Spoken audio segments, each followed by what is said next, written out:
And 9 years ago, I was invited to join the staff of Torah Umesorah, the National Society for Hebrew Day Schools, which is the organization founded in 1947 to bring the idea of Hebrew day schools to the United States.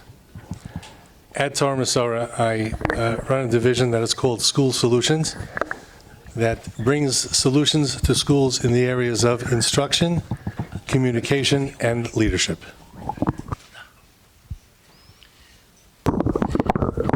Okay. Shalom and welcome. My name is David Dishon, and I'm originally from Philadelphia, where I lived to the age of 21. In 1973, I made Aliyah, and I've lived ever since in Yerushalayim. I've been associated with the Hartman Institute in Jerusalem for almost 40 years. I learned with Shaya there. And in 1985, we founded the Torani High School of the Hartman Institute, modern Orthodox high school, which teaches in a spirit of respecting all the differences that we have and creating a modern Jewish identity. We now have a sister girls school, and both high schools are from 7th through 12th grade. I'm the director of Jewish studies at the boys' high. Thank you. Could I just ask, am I being simultaneously translated right now? Anyone? Gosh, that's very exciting. I've never been translated before. And so thank you. And translators, you're doing a fantastic job. I am in awe of your skills. I just wanted to say that. Okay, in Mount Scopus, let's start with the Zionism. I would say having Israel, modern state of Israel, as a central part of Jewish identity is integral to our school. Israel education runs really from beginning to end of our school curriculum, although we also specialize in Israel studies in the middle school. We bring our kids to Israel right now. We have 100 kids from year 10 in Israel at the moment, some of whom are actually wandering around this building as I speak. And that is very much part of a holistic way of attaching them to Israel. Our aims for our Israel education are to make our students feel a tremendous connection to Israel, to make our students understand that Israel is very much the center of the Jewish world today, but also, and this I think has been a change perhaps over the last 10 years, to give a nuanced reflection of the real state of Israel, obviously more nuanced and more complex as we go up through the school. We've moved away from the flag and falafel and the Israel being only a beautiful country to presenting Israel more as a real country. But we think we do this with the aim and the benefit of creating a deeper and a more real connection to Israel, and one that will be sustained after the students leave our school and come face to face with what other people say about Israel in the wider world. In terms of the Shoah, as has already been said, Australia has a very high proportion of survivors living in Sydney and Melbourne in particular, and many of our students are third, fourth generation from survivors. And the Holocaust memory and the Shoah, if you like, significance and remembering the Shoah is a very integral part of Melbourne Jewish life, even before the school gets involved. We teach Holocaust education as a course at various stages in the middle school. Obviously, the informal education, the events that we celebrate in the school or rather commemorate, include Yom HaShoah as a high priority. And I think our students have a very real sense of the information and some of the implications of the Holocaust. What I still ask myself, and I hope to get some answers from this very conference, is where we want our students to go with that. And to be quite honest, I'm not quite sure. We want it to be part of their Jewish identity. We don't want it by any means to be the totality of their Jewish identity, and we're very careful about that. But how it should impact on them as Jews, how it should change their lives, to be honest, I think we're still working on that, and we continue to do so. A very short comment. I've not realized that I'm not so young anymore, because when I lived in Australia and worked in the Scopus College, I used to say that the students are the third generation. And you have said that now we have the fourth generation there, which means it's the next generation. In my school, I have a problem. I couldn't say at the beginning that I'm a modern Orthodox, but then some of the parents of my school will be very upset. I couldn't say that I'm a Haredi modern, so maybe other people will get upset. And so what we did, it's like this. Normal Jewish family in Mexico, normal parents, actually they want three things for their kids. They want them to have a Yiddishkeit, Jewish identity. They want them to have a secular studies, to be able to face them, to get a parnose, to be able to be self-sufficient, grown-up. And they want them to be a good person, Menschlichkeit. So what we try to do, to build it in a way that in my school, I have Haredim families, sons of Avrechim, Haredim top, if we use labels. And I have Dati Leumi, and I have people that are not so religious, in that term, you know? And what we try to do all the time is to make it inclusive, not exclusive. Because there are more common between the different family than difference. So, and the founder of the school, and the majority of people who work in the school, they are Zionists. But what is Zionist? There can be many definitions. What is to be Zionist?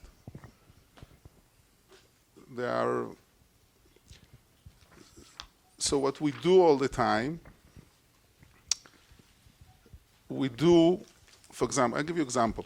Once came to me a parent, says to me, listen, I heard that if I put my children in your school, when they finish 18, they go to the tzava. They're going to go to the tzava. He was afraid. I said to him, not exactly. So what we try to do, we try to make the children understand that Eretz Israel was gave to us, and this is the Jewish land, and we are very fortunate that we have now the state of Israel that it's open. If we want, we can come. And whatever we have chance, whatever things that happen in Eretz Israel, let's say like 2 weeks ago, when there was, or 3 weeks ago, when there was a lot of fire taking around all different places in Eretz Israel, so we gather all the children to the Bet Midrash and we say Tehillim. And probably now we're going to do a campaign to raise money that we'll be able to plant more trees. So in basically daily life, we try to do different activities that it will be very natural for those kids. I know that Eretz Israel is part of them, that the Jews who live in Eretz Israel is part of them, that the state of Israel is part of them. So when they grow up, and if they not make Aliyah, the majority of them will not make Aliyah. But if somebody will come from Medinat Israel, Eretz Israel, they have their heart open and the pocket open. And that way they will be connected. And something about the Holocaust you want Now, to add? about the Holocaust, yeah. I forgot. A little bit, in a nutshell, because Yeah, about the we don't have Holocaust. much time. Yeah, the Holocaust, we do teach the Holocaust. We don't teach it in primary school, not in secondary, maybe in the end of the secondary. And we don't build the Jewish identity because my parents were killed in the Holocaust, or because we Jews were killed in the Holocaust. We don't do that.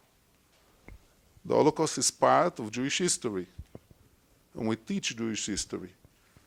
It's something very close to us, it's something very big, and we have to learn, and we have to see what we can take from that for become a better Jew, a better human being, and look to the future, not, and I'm saying this thing, I'm son of both parents are Holocaust survivors.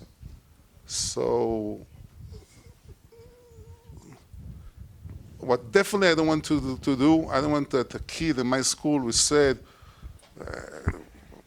because of the everybody in the define his identity because Jews were killed in the Holocaust. Okay, thank you, Avishay. And Rabbi Joshua, please. So, Try to keep it within 3 to 4 minutes, okay? okay. If not, just stand up and start singing, and I'll know that I'm supposed to stop. That was the humor for the day. So, as a principal, I had 10 leadership commandments for myself. And the first one was, put on your own mask, and then the mask of the people you're traveling with. In other words, how did I feel about all these subjects? What was my connection to the state of Israel? What was my connection to the Shoah? So I want to reflect with you that in 1956, my parents took a trip to Israel. That was their 3-week vacation. My grandfather, who came from Russia, didn't believe that they were going to go and come in 3 weeks. Just going to go to Israel?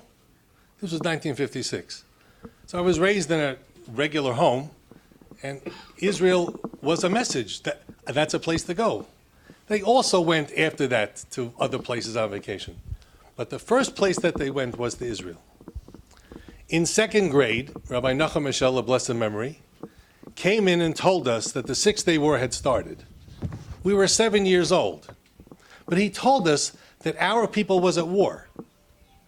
And that's the message that I got. And that's the message that I tried to give to our students. It's our people.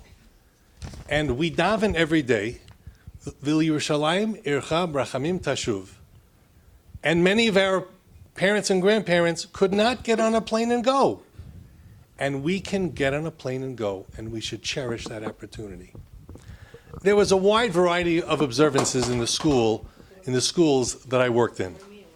In 2 of the schools, 80%, they were all Orthodox schools, 80% of the students did not identify as Orthodox. And I was always conscious of the fact that these are people who were a little embarrassed to be Jewish to begin with. Their friends went to country day school, and they were going to Rambam or to United Hebrew Institute. And they were just a little embarrassed to be Jews. So I looked for ways to make Israel's importance proud. Liking biographies, I tried to bring people into the school, not only on Yom HaAtzmaut and then Yom HaShoah, people, connect them to people. And I feel especially in our digital age, that's what gets the message across. People speaking. So I was personally not a fan of the barbecue on Yom HaAtzmaut because I felt that that creates the idea that Yom HaAtzmaut is like July 4th. And Yom HaAtzmaut is not about a barbecue. That's maybe what people who live here do to celebrate, but they've done a lot more. Some of them have given their sons, their daughters, their mothers, their fathers, so they can have a barbecue. So yes, we had the falafel, etc., but it was about giving more of an idea of what are the cities like, what are the people like. And the third thing I'd like to say is that I asked myself the why. What's the why? Why are we teaching this? Is this Jewish social studies? In a sense, yes. And in line with that, do I have 1 more minute? Project-based learning, which we know a lot about. Project-based learning. And using KWL, which is a strategy which most of you know about, and have the students be in charge of the KWL. What do you know? What do you want to know? What have you learned? I am a fan of turning the learner into the driver. And let's see where the learner goes with the information, and we serve as the resource as opposed to the sage on the stage. So just to summarize, to give over the messages, because that's how we got the messages. And number 2, to see what learning activities that are excellent learning strategies will work. And number 3, to tie it back to the why. For me, the why is Bechol Dor Vador. There are people who want to destroy us. For us, Kol Yisrael Arivim Azel Ozeh, And you're connected not because of your poor brothers and sisters in Israel, but because you're connected. And number three, Judaism looks back. All of our holidays look back. Our iPod looks forward, but in Judaism, we look back. So those are some of the ideas that I wanted to convey to our students. Thank you. We look back in order to look forward. Okay, David. Okay. Please. First of all, my students are all Israeli teenagers. A few of them are Olim Chodeshim. Some of them are children of Olim Chodeshim, but they're basically Israeli teenagers who grew up in neighborhoods in Yerushalayim and Yeshuvim around Yerushalayim. My teacher, Rabbi David Hartman, wrote an important article about 30 years ago. It was called Auschwitz or Sinai, with a question mark, in which he argued strongly that Auschwitz, the Shoah, should not be the center of one's Jewish identity, but rather Jewish values and spirituality.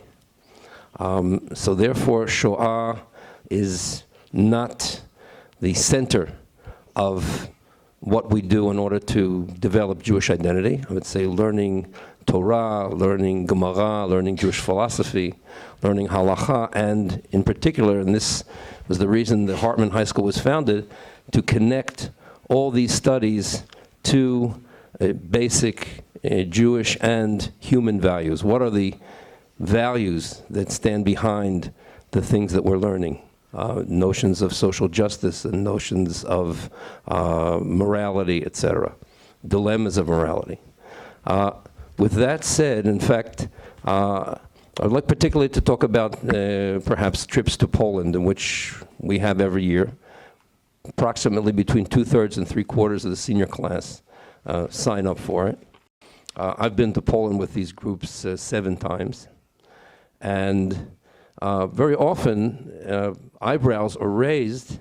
Also in his time, David Hartman himself, he passed away 3 years ago. Why do you have to go to Poland to strengthen your Jewish identity, especially if you live in Israel? It sounds really strange. But what we just kept pointing out as simply a fact is that the Shoah is very dramatic, and it has a very powerful impact. And there are, for some reason or many reasons, the Shoah connects with people's souls in a way that very often even a very, very good lesson in Talmud or in Jewish philosophy, etc., doesn't connect. So it's an important part. It's an important part of the curriculum. It's an important part of Jewish identity. And maybe I'll just speak very briefly about the goals of the trip to Poland as a kind of core experience that we're looking for. In Poland, what are the goals? Well, first of all, to identify with Jewish suffering in the Holocaust. Also, in a sense of pride in Jewish independence and strength, in the ability to defend ourselves in Israel. That certainly gets a big boost in the Holocaust for myself personally and for the kids on the trip. The Israeli flag becomes something very, very central to walk through these camps with the Israeli flag raised high. In my last trip, I discovered that you could no longer do this in Auschwitz, but which is really sad. But the previous trips were all, the kids just wore it like a talit. It was amazing. The pride of the survivors, also, again, until the last trip that I did, which was over a year and a half ago, we always had a survivor come with us, tell his experiences, and there's no Avram Karmi, if anybody knows who that is, and an absolutely incredible person, and their sense of victory in having reestablished their lives and their offspring and their children and their grandchildren is something that we definitely want the kids to feel. And at the same time, our trips, not every trip to Poland, but our trips, also emphasize a sense of universal morality, a sense of we're standing at the site of incredible crimes against human dignity. We have tremendous criticism of those who stood by idly and didn't put a stop to this. And this should tell us something about our own responsibilities in the world, in which, unfortunately, crimes against human dignity are taking place, many of them not far from Israel itself. And another factor is meeting with Polish students. Every single trip of ours, we have a kind of a sister school relationship with a very, very old high school in Krakow. It was founded 500 years ago. And we visit them. They have come and visited us. There's always meetings, and in fact, recently kind of joint study about certain things that bring together Jews and Poles in Poland. And it's important for us to kind of break the stereotype that all Poles are anti-Semitic or all Poles hate Jews. And they really meet young Polish students, very bright kids, who are very enthusiastic about meeting youth, Jewish youth from Israel.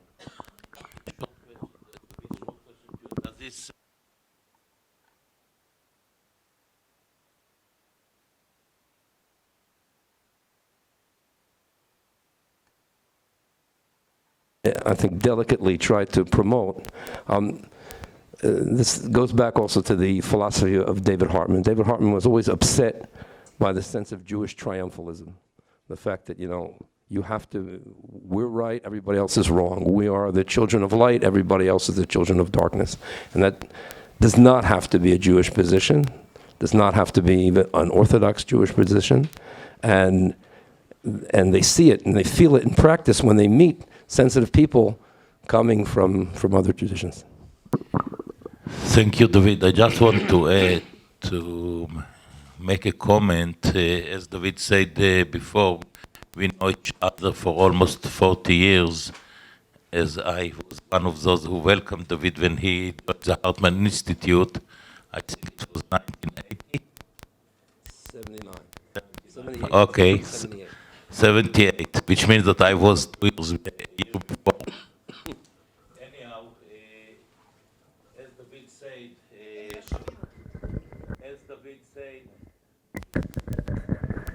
as David said, for David Hartman, the Rabbi Hartman, Holocaust was not an issue or an episode or historical event to build our identity. He highly spoke against it and said because it's built a negative Jewish identity. So when I came to Australia and I witnessed the students in Mount Scopus College, I can say that was one of the biggest shocks I ever had in my life, because I realized that it's absolutely different from what I knew before I came to Australia. I didn't know actually much about the Holocaust, but I realized that it's very, very different than what I heard in the Hartman Institute. And when I came back to Israel, I had many, many meetings with David discussing this issue with David Hartman. And I don't know if you know that about 7 years ago, 4 years I think before he passed away, he told me, Shaya, you were right. He understood that Holocaust can be very different than shaping a negative Jewish identity. Rabbi Hertzberg, please. Thank you.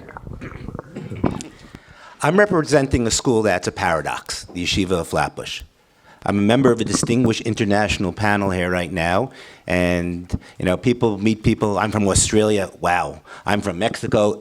Very interesting. I introduce myself. I'm from Brooklyn. I get an O. Okay? Thank you. And why I say it's paradoxical, you can't be more provincial than Brooklyn, New York. Bein Latov, Bein Lara. Even though I live in Queens, full disclosure. And so on the one hand, I represent a school that's so Brooklyn. And yet, when it comes to Yom HaAtzmaut, Yom HaShoah, we have the programs at the Yeshiva of Flatbush that are internationally renowned. It's one of the few places in the United States, not just the New York area, that you still have on Leil Yom HaAtzmaut, a program that people come to. As far as that they can drive on a given night. We have that same large program on Yom HaShoah. So on the one hand, people from outside our school are looking to us for guidance, cutting edge, how we're doing it. And by the same token, when I say it's a paradox, internally, over the years, my clientele, my demographic right now, certainly on the elementary school and the middle school, is 90% Syrian.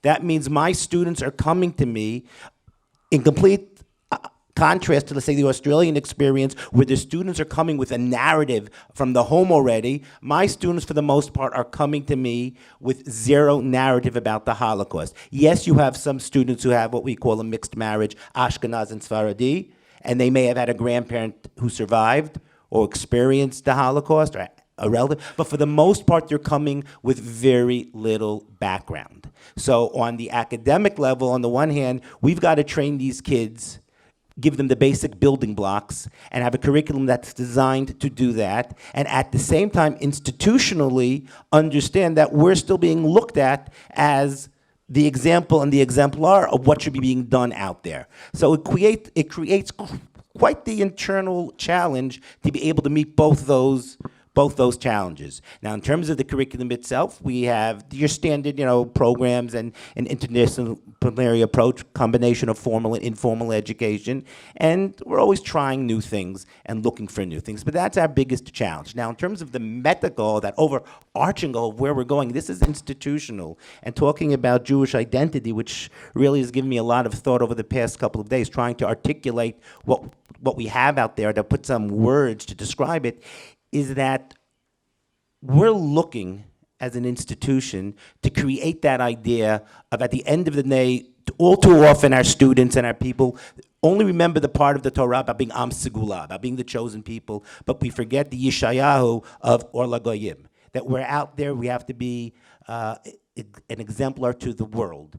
And to that end, we do the Poland trip, and it's very special. I've had the zechut to be a chaperone to that as well. But in a certain sense of pulling all these different experiences together, I'm actually more proud of the programs that we do when we go to the Chesed mission in January to Eretz Israel, that Yeshiva Flatbush has really is the lodestar for. Or 2 years ago during the war in Gaza, where high school students, and I went along as one of the chaperones, came in the middle of the summer during the war to visit wounded soldiers. Ad Kadei Kach, I remember I was leaving the country at immigration control, passport control in Ben Gurion Airport, and I had a really bad experience that day. I was stopped every step of the way at the airport by somebody, and finally, I had nothing left in me, and the guy at the passport control asks me again, "Why are you here?" And I just lost it, and I start telling him the whole story. We're here visiting wounded soldiers and so on and so forth, and the guy started to cry.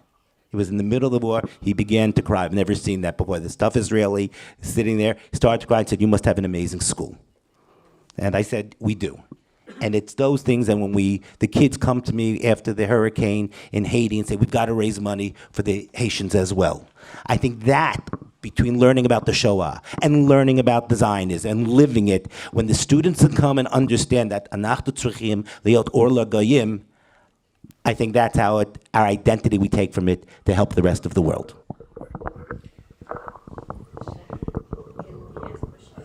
Later on, by the end of the round.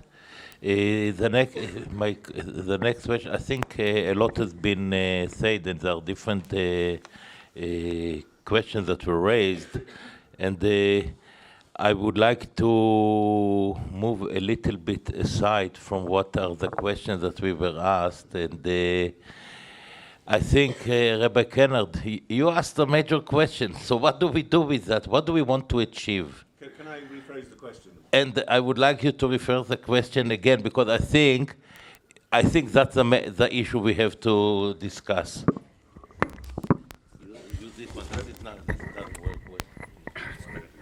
Well, thank you for that opportunity. I did want to ask the question, and I did want to move away from the set text.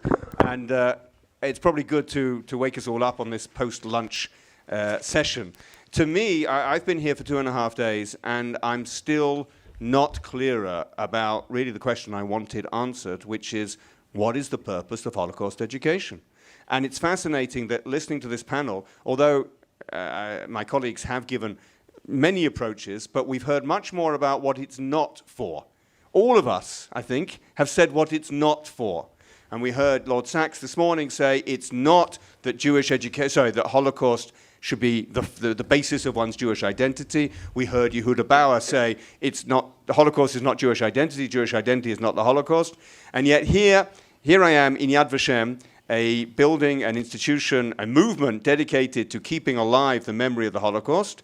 But I haven't yet heard clearly the answer of what is the purpose. I'd like to make the question a little bit stronger, because I think, and looking at my own students, one can go in two diametrically opposed ways. And with your indulgence, I just want to take a minute to say I was struck by an article I read in Haaretz. I don't normally read Haaretz, but I was here and I was linked to it. And it was the granddaughter of a Holocaust survivor earlier this week saying that she had married a non-Jewish person dafka because of her grandmother's experience as a survivor. How can this possibly be? Because she said that what the Holocaust was the worst form of racism, and we should respond with the highest form of anti-racism. And to be told that she as a Jew should not marry a non-Jew, that's racism. Therefore, the best response to the Holocaust is to intermarry. Yep, I mean, it's a bit mind-blowing, especially where I come from a community where, as I said, to my regret, I think one of the main reasons for staying Jewish is because of the Holocaust. And here I see an argument which, to be honest, I think was quite logical about why the Holocaust should give me the exact opposite. Now, what I've heard, I'm coming to the end of my point, what I've heard a lot in the last couple of days is that from the Holocaust we should derive universal messages about anti-racism, about tolerance, about humanity. I've heard much less, although I think we all are aware, that there's a message of the continuity of the Jewish people. The Holocaust was an attack on, not just on humanity, but it was an attack on Jews. And therefore, to me, it's obvious that the response should be the Jewish people must carry on. I feel, to be honest, in my own town of Melbourne, I'm talking more generally than my own school, that message is downplayed a bit. But I realize there is actually a contradiction between these two issues. Is the message of the Holocaust that the Jewish people should triumph? Or is the message of the Holocaust a much more universal message of tolerance for everybody? The answer obviously is it's both. But I'd like to ask the question, how do we reconcile the contradiction between those two elements? And thank you for your time and letting me speak. I think, okay, I'm going to be part of the panelists now, okay? Because I have my own perspective, so I want to maybe to add to that a little bit. And I would like to share with you something from Mount Scopus and then to say something about experience here, because again, it's a question. If by the end, what we take from the experience of the Holocaust is a chapter of history, so then it's less important because it's 70 years already. If it's telling us that, as you said, that we have to be against racism by married non-Jews. I wasn't proposing that. Yeah. No, but if that's the message that one can take, it's discouraging. When I came to Australia, to the same college, and I couldn't understand why it's so important for the students, I went to the classrooms and tried to, when the students had classes there, and tried to see how they react. And I realized that when there is lessons about the Holocaust, they are listening, they participate, and they want to be involved. And when there are lessons about Tanakh, history, Jewish history, Hebrew, they are all mucking around. They are not interested, it's boring, they disturb the teachers. So I told the teachers, I don't understand why, but I realize that the students in Scopus are interested about Holocaust education, about the Holocaust. I didn't know if it was education. When you want to teach Tanakh, try to think about something from the Holocaust. Take a story how Tanakh was taught in Warsaw Ghetto and then go to the lessons. Find a sophisticated way. And surprisingly, it's worked. So then I tried to understand it a little bit deeper, and I called students to my office, which was next to Tony McCartney's office at that time. I know, I have to talk with him. And that was a revolution in the college, to ask students to come to speak openly with the head of Jewish studies. I came from an open school in Israel, so my office was always open for students. So I start talking with the students, and I learned from them that they take the issue of the Holocaust as something that's important to them, because then they feel that they have exactly the opposite of what this lady took from her grandmother, probably. They feel that they have a responsibility for the Jewish people. They understood that something was lost. There is a void. They have to connect themselves to that world. They were interested because they wanted to know more about this world. And when they learned about it, they asked themselves, what do we have to do with that in our own life? And that's a very different approach to what you can do with that. And based on that, I think we have tried to do much more in those. I don't know if you still have Seder for the Shoah in this college, because when I was there during Yom HaShoah, I think it was grade 11 or 10, we had a Seder, Shoah Seder in our Jewish studies classes.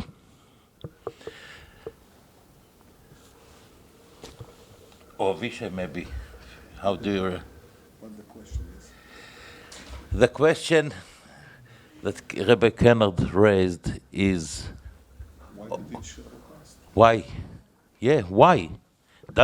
Is it important? What does it do with it? Not if we add. First of all, why do we teach it, or if we teach it? I think if you talk with Englishmen, you learn about the history of the English people. You talk with French, you learn about the history of the French people. So a Jew should learn the history of his people. Holocaust is recent, it's part of the Jewish history. So you have to teach it. What do you want to gain? What do you want to gain when you teach history? Generally. The Holocaust is close. It's very shocking. But I think what you can give many examples of very fine Jews that even though they didn't have guns and they didn't have the army, they could stand up for being Jews. And there's a lot of heroic action during the Holocaust. And I think this is a good example to carry on, that the Jewish child, the Jewish adults can, in Mexico lately, There's many Syrian Jews, group of Syrian Jews. We have two community of Syrian Jews. One is called Shami, and another is called Halabi. They gather like 20 couples, like they can fill a bus, no? And they do like Marcha de la Vida. Personally, they go to Poland. Why? I mean, their parents didn't suffer there, but in some way, we are Jewish, we feel connected, something very big happened to the Jewish people, so they go. And when they come back, once I was talking with one businessman that went to this trip, he said to me, you know what I learned? I learned that if I didn't collect money for my client because he was pushing me on, and I was a little tough time in my business, nicht gefährlich. It's not the end of the world. I saw example that Jews didn't have anything, and they build life after it. So I think these things we can, if we teach, this is what we can give the children. Now I want to say something. Maybe it's not be so popular. Personally, I don't think that I have to show my student they have to be or lagoim. They have to be or for themselves. If they be or for themselves, maybe they will be or lagoim. Did the goyim ask them did the goyim say to Jewish, be or for me? I mean, why to put in the shoulders of 15, 16, 17 years old boy, you have to be or lagoim. I don't want to be or lagoim. I want to be a normal human being. If he be all for himself, probably eventually also will be or lagoim. And also this attitude, or lagoim. Sometimes the goyim can be also all for us. If you don't believe me, you can see in Parashat Yitro. Yitro wasn't a Jew, he was a goy. And Moshe Rabbeinu learned from him things.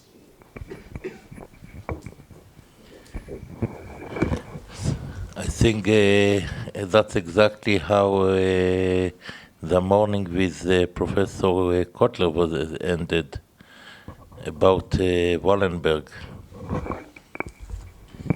So, you came from Philadelphia, I live in Philadelphia. Why do thousands of people flock to see the Liberty Bell?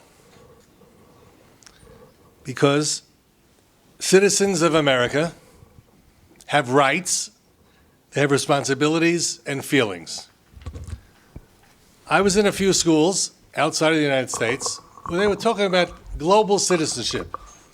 So I think that we're actually giving our students a mixed message.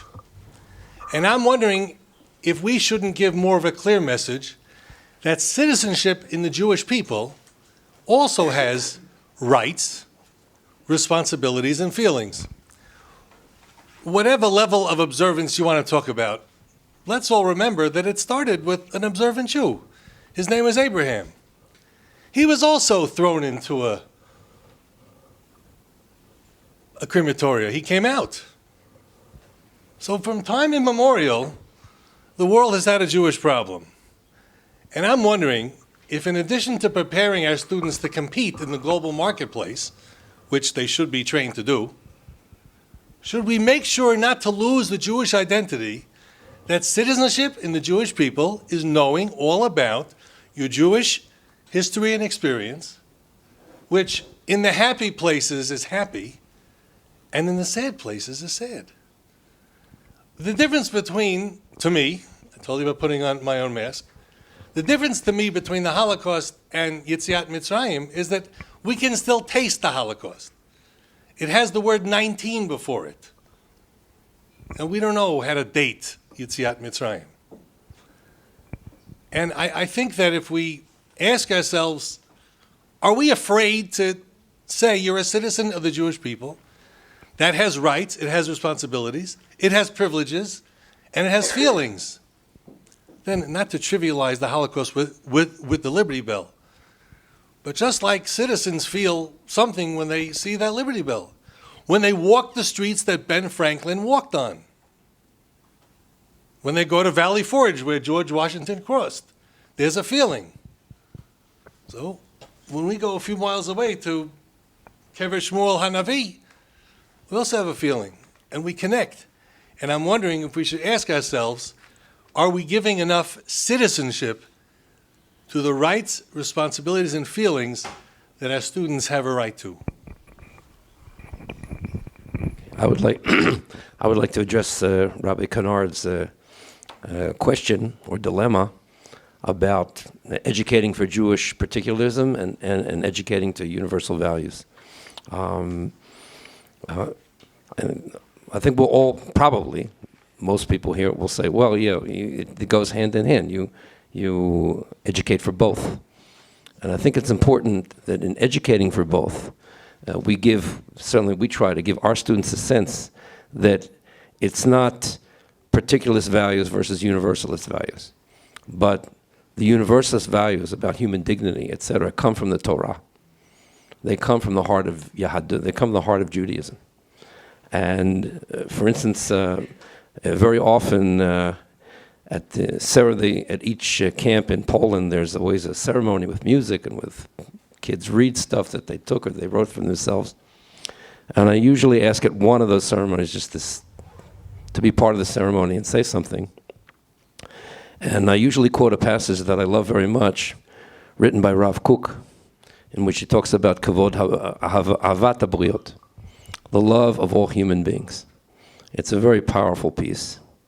And it's not an accident that I chose it from Rav Kook, because Rav Kook, in many ways, symbolizes, certainly, let's say, the settler movement, etc., sees him as their great rabbi. In general, all of religious Zionism sees him as a great rabbi.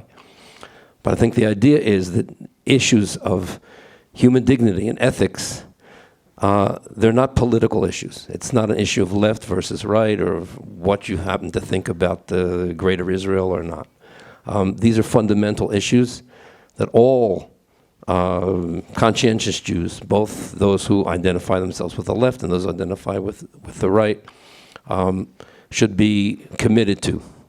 And at the same time, identify very much with what David talked about, that the students, and it's obvious for them, yes, we'll come and we want to help Israel in its time of need, and yes, we also want to do something for the refugees in Haiti. And it's not a contradiction. If you understand that, you understand that they flow together. I think the person who symbolized that so well was the late Elie Wiesel. Absolutely committed to Judaism, absolutely committed to Israel, and totally involved in Cambodia and Darfur, wherever there was human suffering. I think these are the role models that we should present to the students, and these are some of the things that when we talk about the Holocaust, because it's not just part of Jewish history, it's an incredible phenomenon, an event in world history, and it happened to us. And there's no way that we could not give it very, very serious weight educationally. Thank you, David. Rabbi Hertzberg, please. Regarding the why we're teaching the Holocaust, in terms of that question, I think that we each would have several different answers depending on the time of day that we're asked or at the moment. But at the end of that day, it's something that I think we all believe in our gut at this point in time that's extremely important to teach. Whether or not at a similar conference 200 years down the line at Yad Vashem, will it be the same? Or it might be in terms, will the Holocaust, as it's taught now, be like the Chorban Beit HaMikdash, where it still maintains its central role, or it will be more of a tachvatat type of phenomenon, or the Crusades, which is very important, but your average kid on the street, minus what he learns in his Jewish history class, may or may not know so much about it. And that's a question down the line, but currently I think whatever the variety of reasons that comes out, that it's extremely important to teach, to know, and to learn from. I totally appreciate the fact that of some of the things seem contradictory. As a matter of fact, I was speaking to a colleague of mine, and I said, if we take everything that we've heard from every different scholar, every different professor, and actually try and distill them to come up with a shita achat, there's only one thing we'll have a very narrow approach, because things seem contradictory to some extent, which is part of the beauty, and our job is to find that synthesis, and that is the challenge. And I think there are contradictions the same way every day in our own lives as parents or as teachers. We're going to seemingly take and assume contradictory approaches. And that has to be worked out. Sometimes we feel like the rabbi and fiddler on the roof. You're right, and they both can't be right, and you're also right. And sometimes we do we find that resolution. And also, I think Rabbi Fligelman, although we took some issue with being Or Lagoyim, I think, in fact, the difference of opinion may be one of emphasis, focus, all sorts of reasons. But in fact, I think, and which is why I'm addressing it, we need to have the takeaway that we actually both agree that the meta goal is to be or to somebody. Wherever you want to make that focus, it's something beyond. Now, again, and I don't think we disagree. I certainly agree that the kids and your primary focus is to be good role models to themselves, find the Or HaKadosh Baruch Hu, and be B'nai and B'not Torah. And I don't think Rabbi Fligelman would disagree with me that there is some level of being an Or L'Goyim and being good to the world and having a universal thing and being Mekadesh Shem Shemaim. So I would argue that our difference is one of emphasis, but still that there's this meta goal of Holocaust studies, using the experience and using the study of Zionism as well to achieve something above and beyond, and that's making the world a better place, and our doing our part to do that. And again, whether the initial emphasis is on ourselves or looking more broadly and distant is a separate discussion. Just to add something, that in every trip that we have to Poland, we always in Poland meet with a person who was got a prize from Yad Vashem as a righteous Gentile, Chasidei Umot Olam. And I think in Holocaust education is essential to tell that story, and the story of people not Jewish who absolutely risked their lives and their families. I always ask myself, would I do this for a total stranger? And they did it, and our students have to know about it. We don't have much more time, and I want to leave time for the participant to be able to bring your question. I want to ask one more question to all of you. I would like to ask if, following this conference, you are taking back with you something that you would like to consider or to do in a different way in the future in your schools or in your systems. So, Rabbi Kennard, because you raised the big question. I've certainly benefited from talking to other educators and heard a little bit about what they're doing in their schools. And from the keynote speakers, I think I've picked up ideas, notions, and from this session in particular, I've picked up ideas about how to frame things. As my question earlier made clear, I'm very interested in what messages we're giving to our students and how we're giving those messages, and how we are, of course, always leaving it up to the students to make up their own minds, but what directions we are opening for them. So I think as a result of some of the things I've heard today, I will be trying to focus our Holocaust education in a way that achieves particular messages. Well, I don't know yet. I have to think, I have to see. Okay. I'm going to seek to develop a program that allows for differentiated learning, where students can take what our content is related to the Holocaust and have them show us that they've gotten some messages in a variety of products. Yeah, it's okay, David. I did not participate in the conference, so I'm just this panel, which I learned some interesting things from my colleagues. But at the risk of incurring the wrath of the moderator, I'd say that question we should ask the participants.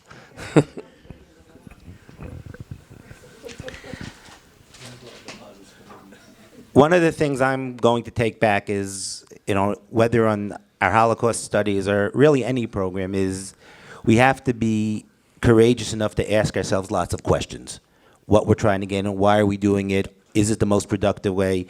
And hearing all the many different speakers, we need to ask ourselves questions. We need to develop a greater sense of humility to know that what we're doing, and especially when I'm at a school like Yeshiva Flatbush, which is described as an aircraft carrier, we've got to ask those questions. And to that end, I think the most enjoyable part of this conference for me personally, and I think most of us who are principals, heads of school, we spend the better part of our days doing all the talking and running programs and leading, and I just enjoyed tremendously listening to people, agree or disagree, but I know my own ideas. I can't grow and learn from my own ideas, but hearing other people's perspectives and hearing whether it's colleagues or the professionals and the scholars who are speaking, was a wonderful experience, and learn to listen and learn to ask questions. Thank you. We would like to open the time for question from the participants. So, Dr. Neil Rubin. Yeah. Neil, Hi, please. I'm from Baltimore. And, the question, I'm sorry.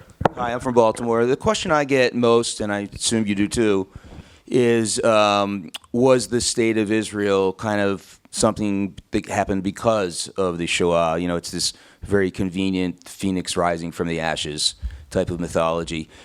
I'm going to share very briefly my answer and see how you guys deal with it and see how you feel about that concept. I tell the kids, first of all, it's impossible to know what would have been, but the Zionist movement started in the modern sense in 1882. And what the Holocaust did was that it wiped out kind of the breadbasket of Zionist activity, as well as traditionalism, and we don't know what Rav Kookism might have done. But I'm extremely uncomfortable with saying that the Shoah created the state of Israel. And that's very, very simplified, obviously. So I'd like to know how you guys deal with that issue, because it's one that's probably the most consistent one I get.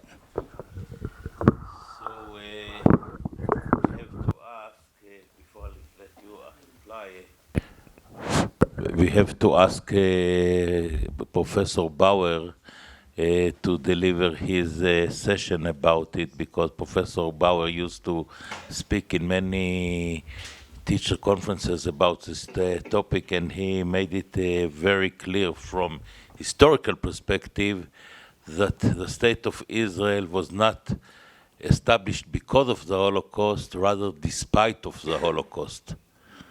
And there were other different reasons that brought the world actually to accept a Jewish state. But how do you deal with that? Oddly enough, by us, that type of question I think used to come up more often in the past. It really doesn't come up that much anymore. The students, again, I can't necessarily explain why but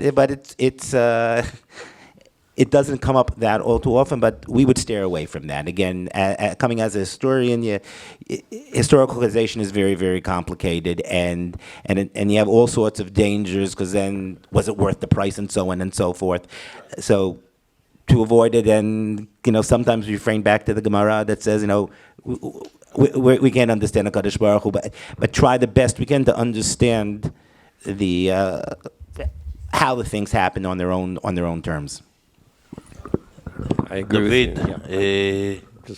you teach in an Israeli school, and in Israel, it's also part of some politics, because that's part of the narrative of the Palestinians. So what do you hear from your students, and how do you deal with that in your school? Yeah, well, that's exactly what I wanted to address. Not so much, I've rarely heard it from my students, but might come up more in a history class.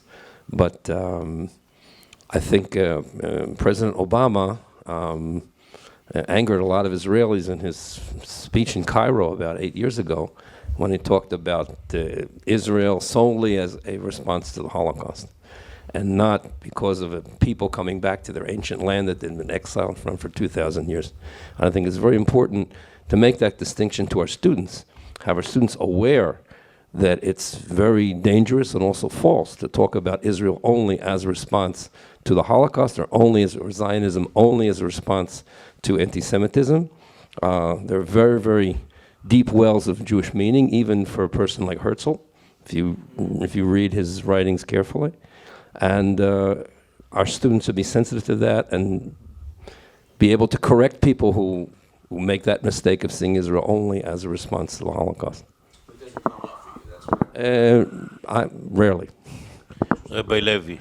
We had a teacher who celebrated that question in the following manner. He told the students that that question of probing why is a great question, and that's why Fox News and CNN are so good at what they do. And journalists are trained to get to the root of the matter. We know, I think you mentioned this, in our Jewish tradition, having the question is fine. Not having the answer is also fine. If you'll notice, Radio Shack said we have all the answers, and they're in chapter 11. Okay. Rabbi Kennard. Yeah, I'd just like to say that it's not a question we get very often.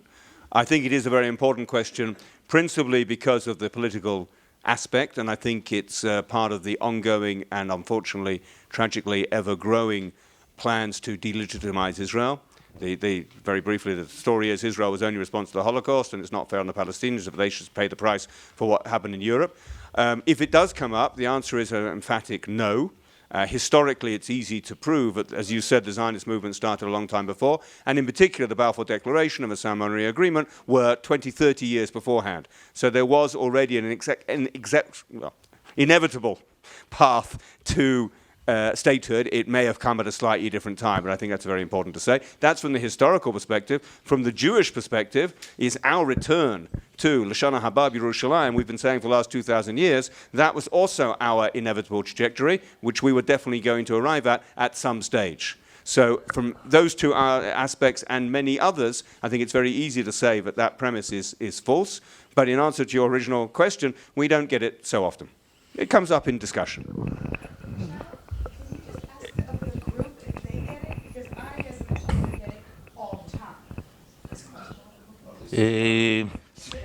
Let's keep it with the panelists because the Israel Center has an excellent workshop and education on how that is a total fallacy and brings documents and articles and explains how the state of Israel was in the works way before 1945. there's no translation.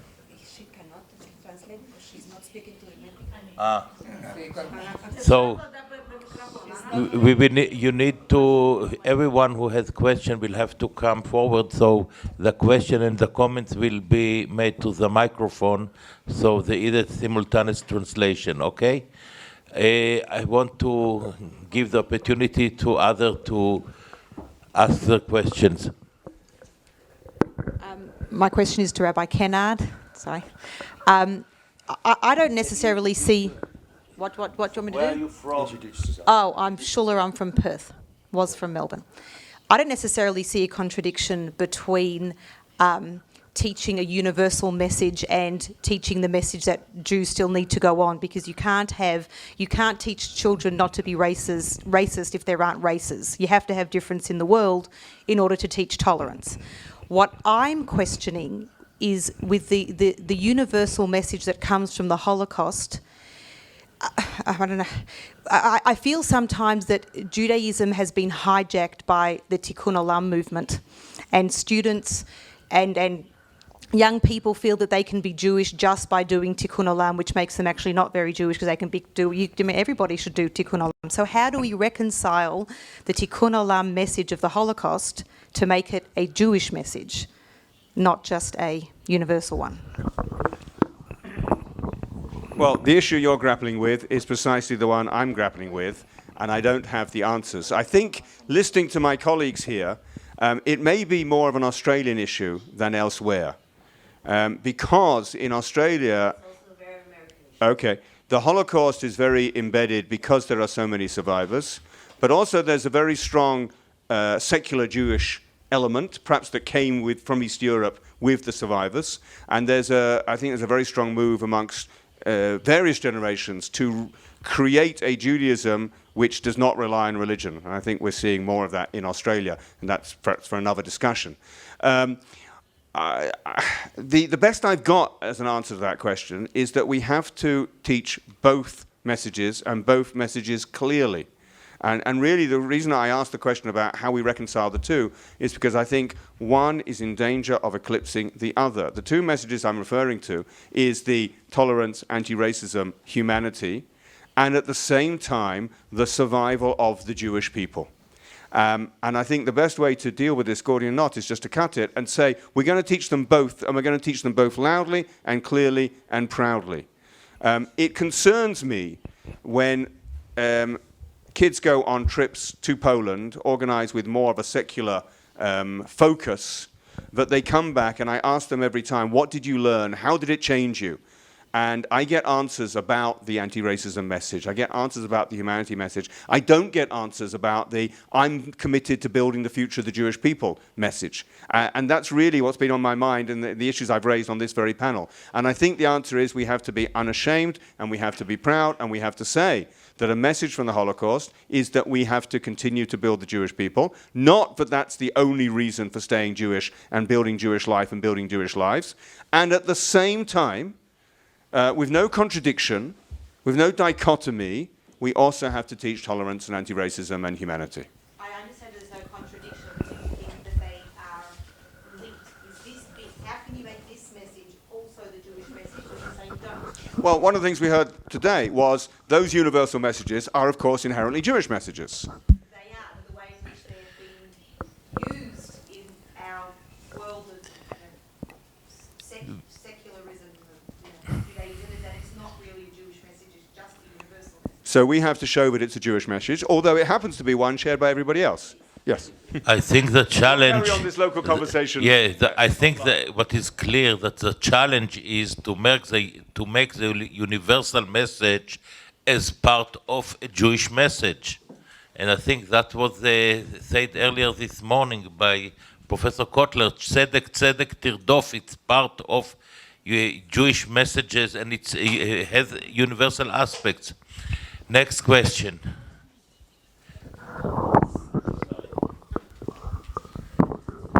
All the panel, my name is Sari Granitz, I'm Shaya's deputy, I work in Yad Vashem. I'm the deputy director of the international department. All you panelists are Orthodox Jews. Putting that aside, which bothered me when I came in, but we'll talk about that later. But you're Orthodox. Passing the message to by Orthodox people who rely on our origins, like Leshana Haba B'Yerushalayim Habnuya, etc. It's all the things that you mentioned here is different than what most of the Jews abroad are not in the diaspora are not Orthodox. So I don't know if you're the people to ask the question, but you're here, so maybe you know because you talk with your colleagues. How do you teach Zionism, connection to Israel, to Zionism, to Judaism, to the Shoah, if you're not without the religious or Jewish origins? So, like, there's a problem here, and that's why we heard so much about the assimilation. 72% of the Jews in the United States there's intermarriage, etc. So, what do you think? How do you think this can be coped? What do you think is being done with the people who are not so much affiliated with the religious part of the Judaism?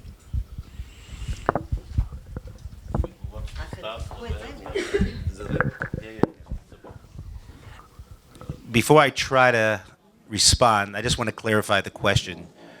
You're asking what schools that have a student population that are not Orthodox, how they're addressing these issues?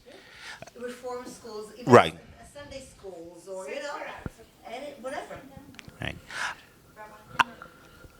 I can only answer, from my experience in New York, and some of the schools that we work with, and which are either not religious or schools that I've gone to speak at that are not Jewish at all, in terms of how they're handling it, with the resources that they're trying to get in, and how they're trying to, again, I think a lot of it is on a base in New York area, trying to deal with the basic messages, the basic building blocks.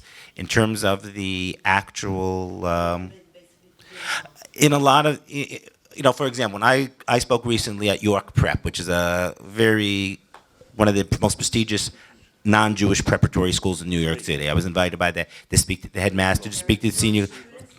There happened to be some Jewish students because they happen to be Jewish, but they're Asian and African American. I spoke to the senior class, 71 students, on ethics and the role. It was for an ethics class on the role of faith, and the questions that the students were asking, the Jewish students and the non-Jewish students were asking, were much more on the level of basic knowledge of history, their basic building blocks, all the basic things that were just not known, and that would be a starting point. There happens to be, again, in the New York area, sometimes less known, more known. There happens to be communication between schools, sharing of programs, and things like that. But it's a major challenge. Rabbi Kennard, I think your school, as you said, it's not, at least the participants, the students are not all coming from a religious background. So how do you see it? How do we preserve Jewish continuity without the Jewish religion? I don't know. And I think it's interesting that we've spent 2 days talking about Jewish identity without really nailing what it is. We've been told several times, I've got 2 minutes to go, so I'll say what I really want to think, and then I'll head for the airport and head into international airspace. We've spent 2 days talking about Jewish identity in the Shoah. I don't think we've come any close to an understanding of what Jewish identity is. We've been told several times that it's complex and it's diverse, and it's diverse and it's complex. And to be honest, I think because we're afraid of the obvious answer. We're afraid of the obvious answer to the question of how best to preserve the Jewish people, how best to ensure Jewish continuity. I think some people in our Jewish world work very, very hard to find an answer which is not the obvious one. And to my mind, there isn't. At least let's just say there isn't a very good one. So, there is one, but there is not a very good alternative. So, unfortunately, we have to close this session very close. So, one more you asked for, please. Hi, thank you. I start with actually a comment, a response to Rabbi Kennard's question about the four. What is the positive that hasn't been really addressed at all, which is the value of a sense of belonging that we have a responsibility to instill in all Jewish youth, whether they're in a Jewish school or whether they are active in a youth movement and go to a public school, because yes, today so many Jewish parents can't afford a proper formal Jewish education for their kids. But that sense of belonging is something that even the groups that I take to Eastern Europe as well, and the groups that I speak to, many of whom are Mizrahi Jews or Sephardi Jews, and they have no personal connection. What binds them is the positive messaging of this is something that happened to our nation. And I think that that is a very positive message that does, why are we teaching about the Holocaust? Because we have to continue to encourage that we have a connection with each of these historical events and the people who experienced them. I would also like to say, I guess should I not ask a question because we don't have time for the answer? Time. So I would only say one sentence, Ilana. Okay, so never mind. Come up. Let the session. Come up with this. Okay. Just so, one comment, and because we have to finish. No, unfortunately, we all want to stay, but it's very. I get the message thank you that we are everybody late. for your comments then. And good luck. Ilana, and I just think that have a woman next time. Ilana, we shall make sure that next time you will be a panelist. I regret that there are no women on this panel, unfortunately. I just want to thank the panelists for their time. I would have said much more because I am asking my questions, asking myself those questions daily. And as I've said, my interest in Holocaust education and in Yad Vashem all came from the year that I spent in Mount Scopus College, because I realized that Holocaust education has a great influence on our youth Jewish identity, and I do hope with some of you to be able to share some of my thoughts in the future. So thank you everyone. Happy Hanukkah. Rosh Chodesh Tov. Tonight it's a new month. So Rosh Chodesh Tov, Shabbat Shalom, and safe trip home for everyone.